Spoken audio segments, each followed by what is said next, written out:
Assalamualaikum warahmatullahi wabarakatuh. Waalaikumsalam warahmatullahi wabarakatuh. Ya, Alhamdulillah, terima kasih atas kesempatan yang diberikan kepada saya. Yang mana pada langkah sebelumnya rekan saya telah menjelaskan tentang bagaimana pembukaan.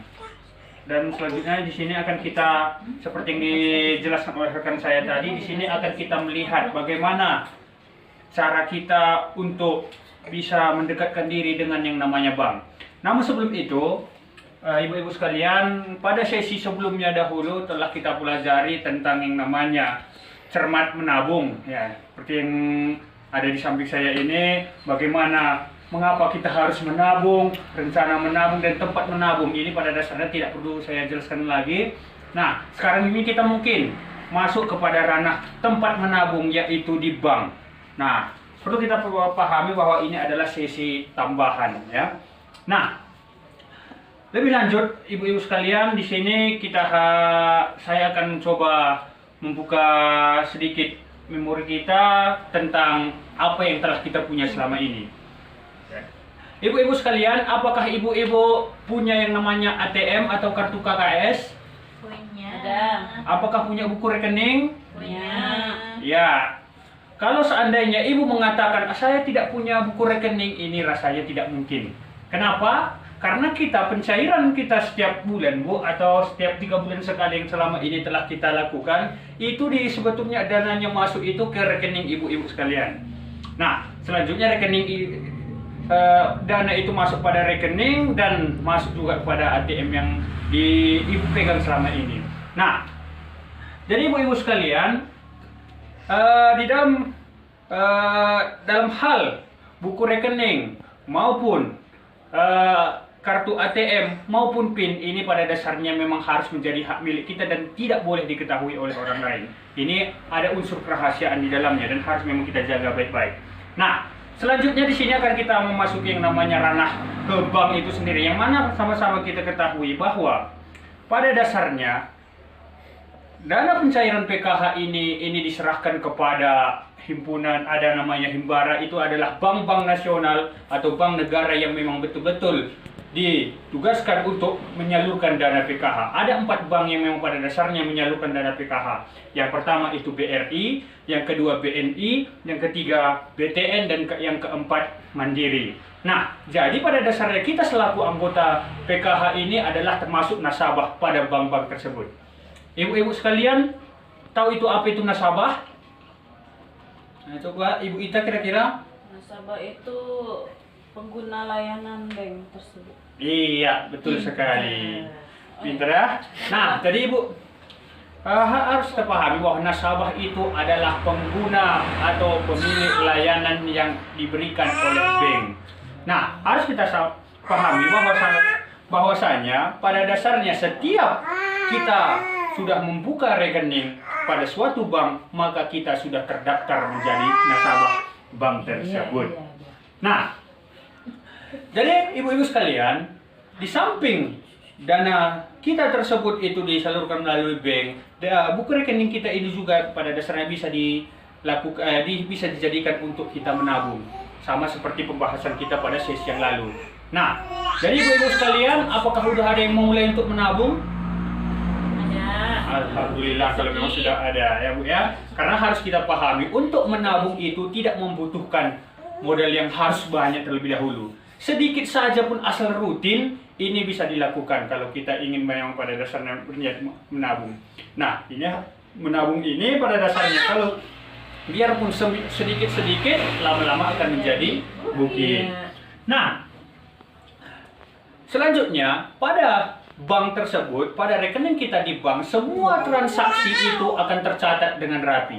Baik itu pemasukan, baik itu pengeluaran, maupun pada dasarnya kalau seandainya ada yang masuk dana tersebut, itu pada dasarnya kita tidak mengetahui sama sekali, tapi itu akan terdata dan tercatat di rekening kita. Maka oleh sebab itu ibu-ibu sekalian diharapkan kepada ibu-ibu sekalian agar seyogianya sering mencetak buku tabungan atau mencetak buku rekening supaya kita tahu, nah, apakah memang ada transaksi di dalamnya. Itu yang pertama. Yang kedua, kita juga harus memahami dengan mencetak buku rekening ini menandakan bahwa buku rekening kita itu masih sifatnya aktif. Kalau seandainya buku rekening sudah setahun tidak pernah dicetak atau tidak ada transaksi di dalamnya, ini bisa jadi rekening tersebut terputus. Nah, jadi lebih jauh tentang itu, tentang bagaimana rekening dan bagaimana siapa saja petugas-petugas yang pada dasarnya selama ini kita hadapi, berikut kita akan memasuki tentang yang namanya menu mengenal petugas dan perlengkapan bank. Ibu-ibu sekalian, siapa yang kira-kira pernah ke bank? Ya, ibu kita semua ya, alhamdulillah sudah pernah ke bank. Nah, kira-kira ibu, ketika kita di bank, siapa aja yang kita jumpai? Satpam, Ya, satpam, teller, customer service. Ya, kita nasabah. iya, dan banyak nasabah. Terima kasih kepada Bu Asna. Ya, terutama Bu Asna ini ternyata semangat sekali. Kita kasih tepuk salut lagi untuk Bu Asna. Ya, tepuk salut. Salut, salut. Salut, salut. Salut. Ya, terima kasih kepada Bu Asna. Nah, jadi berikut akan sedikit saya jelaskan tentang petugas dan perlengkapan bank berikut dengan fungsinya. Yang pertama itu adalah satpam atau security kata bahasa kerennya. Nah, mereka memang pada dasarnya mengamankan dan menertibkan, dan pada dasarnya mereka akan membantu nasabah yang kebingungan. Jadi ketika kita sampai, kita bisa langsung bertanya kepada yang namanya satpam. Mereka akan memberikan informasi dan mengarahkan kita kemana sebetulnya tujuan kita yang pas. Nah, selanjutnya ada namanya teller. Ya. Nah, ketika kita ingin mencetak buku atau memberikan atau menabung, uang itu akan kita serahkan kepada yang namanya teller. Di situ akan ada transaksi. Kalau kita mungkin ke mall ada namanya kasir, ya. Tapi kalau di bank itu namanya teller. Nah, selanjutnya ada namanya CS. CS ini bukan cleaning service, Bu, ya. CS di dalam bank itu adalah customer service. Ya, customer service ini adalah mereka tempat memang pada dasarnya pengaduan. Ya, pemberian informasi yang jelas tentang layanan-layanan yang ada di bank akan dijelaskan secara rinci oleh customer service. Nah, selanjutnya ada namanya kepala cabang. Nah, kepala cabang ini adalah orang yang bertanggung jawab terhadap seluruh kegiatan yang ada di bank tersebut. Nah, jadi ibu-ibu sekalian perlu kita pahami keempat ini memang pada dasarnya tidak bisa terlepas dari kewajiban kita sebagai nasabah, karena kita tidak akan bisa terlepas dari mereka karena semua aktivitas kita pasti berkenaan dengan yang empat orang ini. Nah, memang pada dasarnya di samping ini masih banyak lagi petugas-petugasnya seperti office boy, ada namanya office boy itu pada dasarnya bagian kebersihan, ada namanya nanti marketing. Marketing itu adalah yang mencari nasabah dan lain sebagainya. Nah, inilah sebagian kecil tentang yang namanya petugas bank. Selanjutnya ada namanya perlengkapan yang ada di bank. Yang pertama di situ ada mesin urut antrian. Nah, ketika kita masuk nanti mungkin akan ada antrian. Supaya tidak berebut masuk, inilah maka dibuat satu mesin urut antrian yang mana antrian tersebut berdasarkan nomor. Di situ nanti akan nomor kita. Kalau kita ngambil nomor pertama, mungkin akan kita yang pertama akan dipanggil. Nah, selanjutnya ada papan informasi. Ya, papan informasi ini berkaitan dengan apa-apa saja layanan yang ada, bagaimana kurs rupiah terhadap dolar, di situ akan dituliskan. Selanjutnya ada namanya meja formulir. Meja formulir ini ketika kita ingin menabung atau menarik uang, di situ akan kita catat. Ada formulirnya, di situ kita catat nama dan angka dan lain sebagainya. Selanjutnya ada namanya ruang tunggu. Ruang tunggu ini pada dasarnya ada dua, ada ruang tunggu yang namanya di antrian, ada juga ruang tunggu yang pada dasarnya berkaitan dengan berkaitan dengan layanan peminjaman, itu biasanya tempatnya berbeda.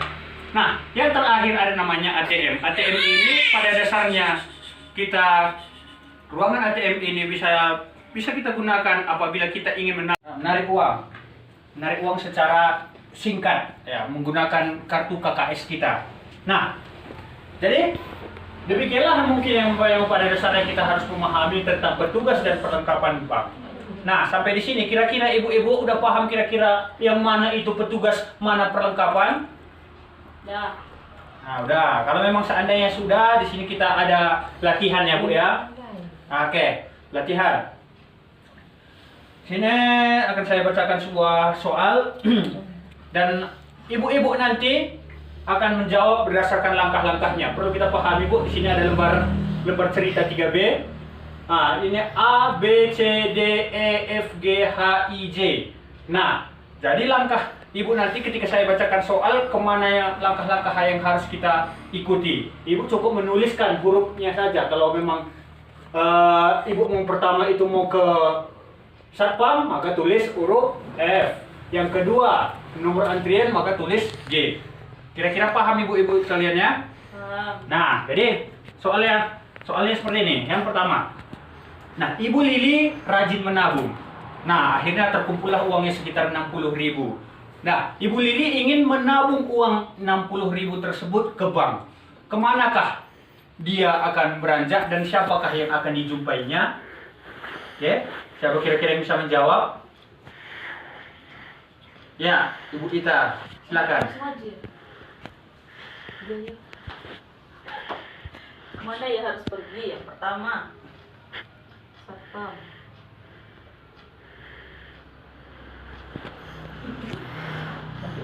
Ini harus semua diisi. Enggak satu aja, banyak banyak. Pertama satpam, setiap satpam nomor antrian. Habis itu meja formulir. Habis itu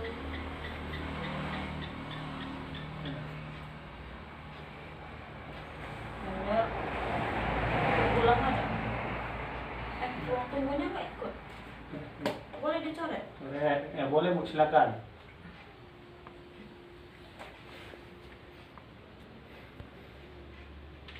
Ya, sudah Ibu? Oke, baik. Jawaban dari Ibu Ita yang pertama itu F. F apa? Satpam. Oke, betul ya. Dari satpam dia kemana bergerak? Ya, G, nomor antrian. Ya, betul sekali. Nah, dari nomor antrian dia bergerak ke H, meja formulir. Yang mana duluan kira-kira? Apakah meja formulir dulu atau nomor antrian dulu? Nomor antrian dulu. Biasanya nomor antrian dulu. Oke, berarti benar ya Bu ya. Nah, selanjutnya dia ke J, ruang tunggu. Baru yang terakhir dia ke teller. Ya, ini berarti jawabannya itu pas.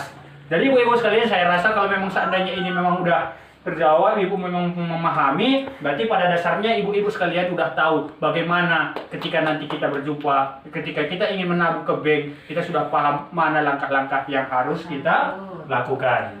Ya, ya, terima kasih, kita sampaikan kepada Ibu Ita ya. Nah, sebagai ucapan terima kasih, kita kasih tepuk salut untuk Ibu Ita. Tepuk salut. Salut, salut. Salut, salut.